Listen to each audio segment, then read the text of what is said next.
Hold it really close. Can you hear me, Cambridgeshire? Can you hear me, Cambridgeshire? Excellent. My name is Shyanne Roeloffs, and on behalf of the Cambridgeshire Residents Group, thank you all for coming here today, and thank you for your support in fighting this cruel and regressive tax.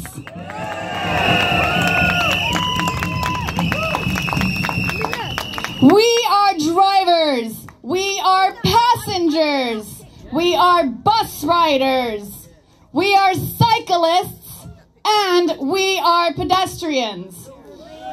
But most importantly, we belong to a community of concerned neighbors who have come together to stop this unfair tax that will make life harder and more expensive for Cambridgeshire's residents.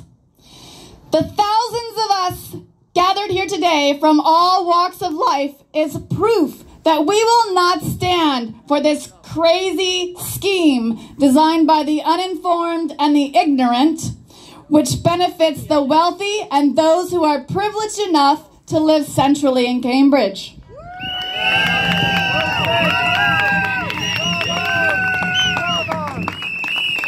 One councillor, I won't mention his name,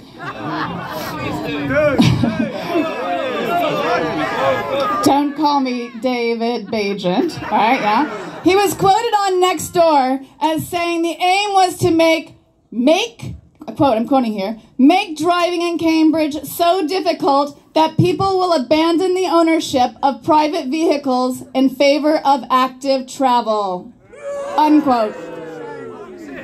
End quote. Vote him out. I don't know. What about the elderly? What about the elderly? What about the poorest?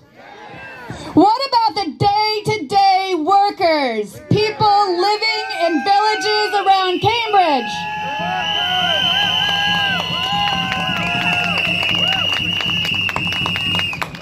Moms and dads caring for their families, and others with complex transportation needs.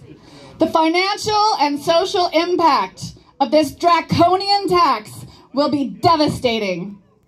The wealthy will be able to pay for their freedom, and those who can't, at least can't afford it and depend on their cars, not only for their livelihoods, but for social interaction and other activities, will find their health, their well-being, and their life choices severely curtailed or shut down.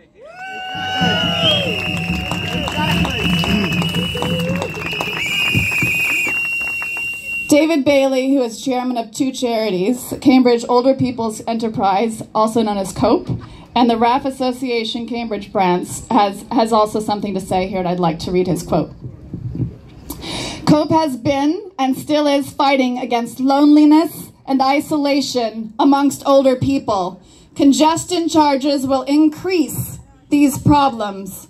We are also providing in both COPE and the RAF branch the chance for members to socialize among varied groups of society. The poorer members of society will be even more at a disadvantage. David believes that the most disadvantaged members of society are the elderly, and the impact of the congestion charge will be far-reaching. So today, I'm really grateful to have Sabrina, a rehab specialist, share a few words about this tax's devastating effects.